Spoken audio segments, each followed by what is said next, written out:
Graça e paz, continuando agora o tema do primeiro vídeo, não é continuando o tema, mas é algo que está totalmente interligado. Muito relacionado, né? Na Muito verdade. relacionado. Aí o que acontece? Olha que interessante, eu estava lendo um livro, Inteligência Humilhada, fica aqui minha recomendação, e tem uma parte que eu compartilhei com o Adriano no capítulo. O que você achou do capítulo? Cara, abre muita mente pra gente entender de fato, né, o que realmente significa, né? Eu não vou falar muito não. Não? Vai jogar Quero... pra mim? Não, você que sabe, eu, por mim eu falo. Vamos indo. O que acontece? Para poder contextualizar vocês aqui também, tá? O que acontece? Lá em Gênesis, capítulo 2, versículo 7, é quando a gente vai ter a narração de Deus trazendo o fôlego de vida sobre a vida do homem. Então ele acaba de formar o homem do pó da terra, e beleza. E aí ele sopra o fôlego de vida e o homem passa a se tornar alma vivente. Passa a se tornar uma alma vivente. Veja bem, o homem não passa a ter alma vivente. Aí o livro usa um exemplo muito bom do abacaxi. Eu li. Tem uma grande diferença entre eu dizer que eu tenho um abacaxi para eu sou um abacaxi. Certamente eu não sou um abacaxi, mas eu posso ter em algum momento um abacaxi. E posso deixar de tê-lo em outro momento. A partir do momento em que a gente entende literalmente o português dizendo que o fôlego que Deus sopra sobre a vida do homem torna ele uma alma vivente, isso significa que ele passa a ser alma também. Não é algo que ele tem, é algo que ele é. Se tornou. Até então, nada demais. Qual é o lance aqui? Que é a pegada que ele traz. A palavra usada para traduzir alma é nefesh. Não sei se pronunciei corretamente, né? Mas a ideia é mais ou menos essa. E dos significados de nefesh, um deles é alma vivente. Os outros, a gente pode ter aqui, até anotei. A gente pode ter vida, criatura, pessoa, apetite, mente, garganta e desejo. Então, nefesh era muito usado quando, de acordo com aquilo que eu li, que eu trouxe para ti, quando a pessoa, por exemplo, estava com fome. Aqui a gente tem a mania de pôr na barriga a mão, né? Isso. Ai, tô com minha barriga doendo de fome. Na tradução, quando a gente pega nefesh como garganta, a ideia é que essa fome, estar faminto, seja associada à garganta. Por isso que uma das traduções de nefesh é garganta. Então, quando a pessoa, por exemplo, lá os israelitas queriam dizer que eles estavam com fome, tipo, ai, tô com muita fome. E aí, por que eles direcionam isso para a garganta? Porque essa palavra nefesh, apesar dela significar alma, ela também significa necessidade. Qual é a questão? Quando a gente pega essa tradução literal do texto escrito original e a gente fala, poxa, eu me tornei garganta? Não. Eu até tenho, né? Mas a gente viu que ter é diferente de se tornar. E claramente nesse versículo fala sobre se tornar. Quando ele fala se tornar, significa que eu não apenas tenho uma alma, mas eu sou feita de alma, assim como o fôlego de vida que Deus ele sopra sobre a minha vida, e eu sou formada de fome. Eu sou fome. Eu sou o desejo. Você é desejo.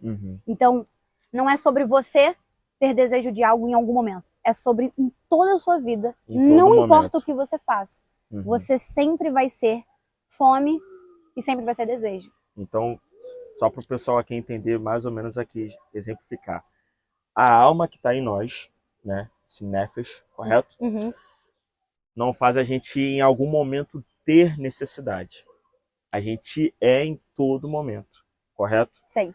Há necessidade, há o desejo de ter não de ter de momento, mas de ser sempre, esse desejo. Sempre ter. Isso. A ideia é tipo o oxigênio. Exatamente. Entendeu? Uma vez deixando de... Exato. Você tem sempre, você tem um oxigênio. Tipo assim, existe ali um componente químico que você precisa ter para poder você respirar e sobreviver. Mas não é algo que eu simplesmente posso ter ou não ter. Você percebe que não tem a possibilidade do poder ter ou não? Você tem que ter. Porque você é feito daquilo. Você precisa, all the time, todo o tempo daquilo dali. Para poder realmente aquilo fazer parte de você.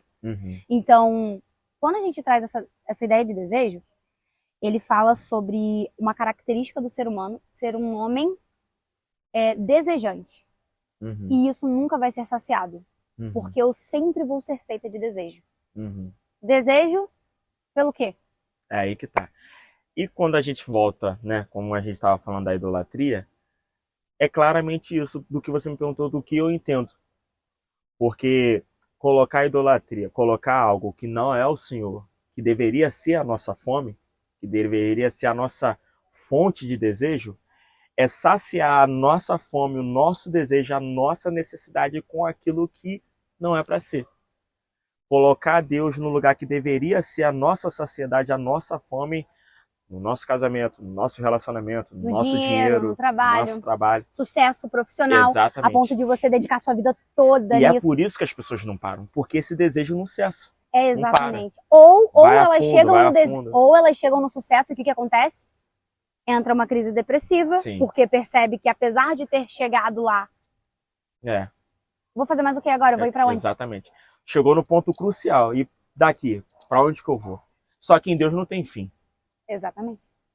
As coisas terrenas, eu até li, eu li um pouco, né? Caramba, é muito eu bom, li, né? ele falando, e as coisas, por mais que sejam findáveis, ele coloca como são necessidades enganosas, né? Pelo que eu entendi um pouco. São fomes que você nutre, você se alimenta, ali você se sacia por um momento, mas que você percebe que em todo momento te enganou. Porque você nunca consegue somente parar com aquilo ali e se sentir saciável. E o que é isso? É o pacote de fofura. Exatamente, aquele que isopor. Tu come tudo aquilo você dali, aí sal, você fala, ok, top. Dá uns 30 minutinhos, com sorte, você tá com a fome toda de novo. Por quê? Ele traz realmente um engano. E aí a gente lembra de qual texto bíblico? Daquela mulher samaritana. Que mulher é essa? Que todo mundo canta. Tu és genial. Na verdade, qual é a ideia da... Cara, nossa, Jesus, ele é muito genial, né? Sim. Porque ele me vira pra uma mulher que tá indo pegar água. A gente sabe que aquilo ali são características do texto, Sim. da história que real aconteceu. Daquela época ali. Para trazer, na verdade, um simbolismo. Porque não é água, água, água, água. A ideia dali era que Jesus trouxesse assim, essa água, você precisa dela para beber. Mas ela não vai te saciar por inteiro. Mas, na verdade, aonde que aquela mulher ela buscava se saciar? Não era naquela água da fonte. Era nos relacionamentos que ela tinha. Exatamente. Então, só foi uma ponte ali para Deus exatamente tocar no ponto crucial que ele queria tocar. Exatamente.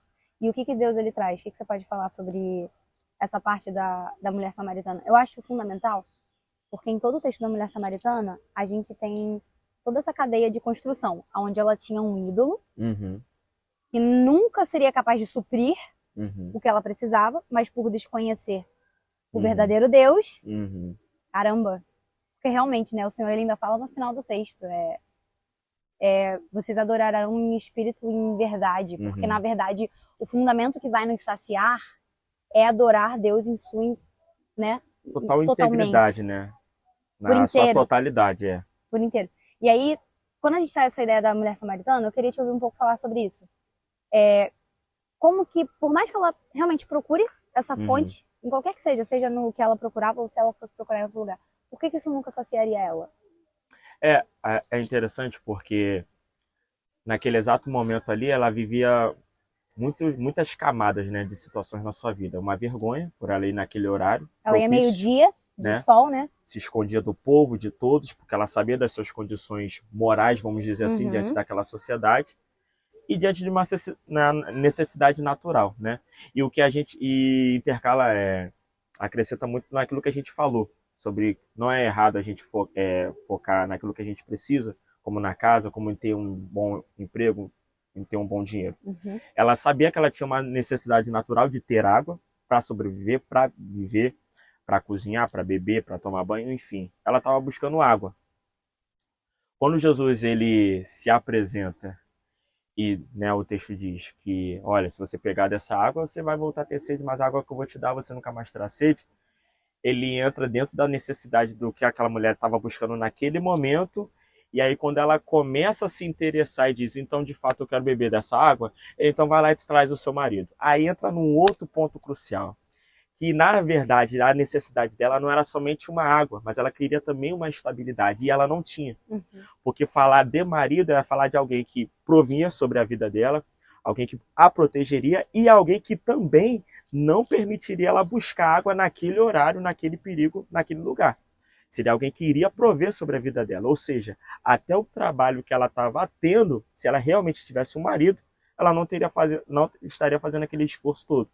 Volta novamente àquela questão que a gente falou, que as pessoas que, de certa forma, idolatram algo ou alguém, é tanto esforço, tanto esforço, tanto esforço desnecessário, uma energia desfocada desnecessária, se fosse focada para Deus, que resolveria algo muito mais rápido.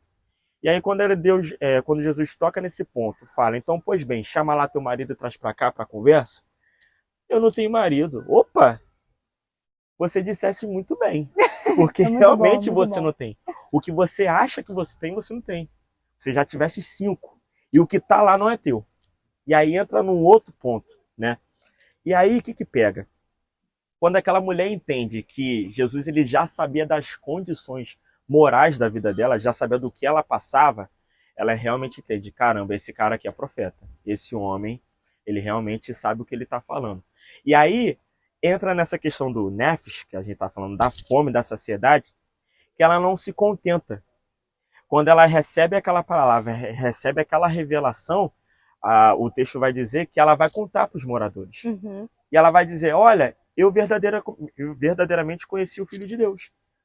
Ela, sem perceber, se torna uma evangelista. Uhum. Ela começa a evangelizar de Jesus naquele contexto. Nossa, porque quando você é saciado de Deus, você transborda, né? Exatamente, aquela fome não parou só nela. Ela começou a levar para aquele povo. Olha, eu conheci um cara que falou toda da minha vida e vocês precisam conhecer ele também. E aí toda aquela região vai saber e Jesus vai se tornar conhecido através daquela mulher. Mas o que é interessante aqui? É que Jesus sabia que o que ela precisava naquele momento era uma água. Ela realmente precisava. Era o que ela buscava naquela água. Só que Jesus ele é tão fiel, e aí a gente vamos trazer para as nossas vidas, é aquilo que eu falei ali. Jesus sabe do que a gente precisa. Jesus sabe das nossas necessidades. Mas será que, ironicamente, não é por causa dessas necessidades que ele quer entrar numa conversa e falar assim, cara, eu sei do que você precisa, mas se você aceitar o que eu quero te dar, vai suprir essa necessidade E outras que você nem sabe. o... É Mateus 6, né? Exatamente. Buscai primeiro o reino de Deus e a É sua isso justiça aí. e as demais coisas vos serão acrescentadas. Literalmente todas as demais coisas. Fundamental. E aí se a gente pega... Caramba, é extraordinário, porque eu me lembro de todos os escritos de Davi. Quando você começa a entender que você foi formado para ser alguém que depende e que precisa de Deus mais do que qualquer outra coisa, e que o único que vai te suprir nesse desejo é o Senhor, todo o restante morre. Porque é como se realmente um descortinar acontecesse. Sim. Porque você entende que, ok, apesar de as coisas serem importantes e você... Eu estava até falando com o bispo mais cedo. Eu preciso dar o meu melhor no meu trabalho. Eu preciso ser excelente. Eu preciso servir, porque a palavra fala isso. E não é errado. Sirva exatamente, como se estivesse servindo a mim. Então, assim, fazendo com excelência. Né? Numa geração de procrastinadores ao extremo, a gente vê, às vezes, Deus sendo profanado muito mais em coisas mínimas do que numa heresia que sai da boca no altar. Às vezes, Deus ele é muito mais negado no nosso dia a dia, dentro do nosso trabalho, sem fazer as coisas com excelência, né, do que, enfim. E quando a gente traz essa necessidade, e eu começo a entender que, peraí, apesar de eu ter que fazer sim as minhas coisas com excelência e de eu precisar buscar e me dedicar nessas áreas, porque também a palavra é claramente contra a preguiça, muita coisa. Então não podemos deixar de mencionar isso, mas apesar disso, o que nós precisamos, acima de todas as coisas, estar buscando é o Senhor. Sermos mais próximos e íntimos dele, então verdadeiramente nos lançar e nos derramar aos pés dele. E quando a gente entende que o único que vai nos suprir é ele, a gente lê Salmos 42 diferentes. Você pegou um pedaço aí daquele Salmos, não é? Lê aí rapidinho pra gente, porque, pô, é fundamental. Todo capítulo, todo livro de Salmos, né, passa a ter um olhar diferente, mas esse versículo em especial... Vou ler a partir do verso 11. Verso 5, na verdade, e depois vou ler o verso 11, que diz assim: Porque está abatida, ó minha alma? Porque te perturbas dentro de mim? Espera em Deus, pois ainda o louvarei a ele, meu auxílio, Deus meu. E aí no verso 11 diz também: Porque está abatida, ó minha alma? Porque te perturbas dentro de mim? Espera em Deus, pois ainda o louvarei a ele, meu auxílio, Deus meu. tem um salmo de Davi que ele fala, ó Senhor, força minha e rocha minha.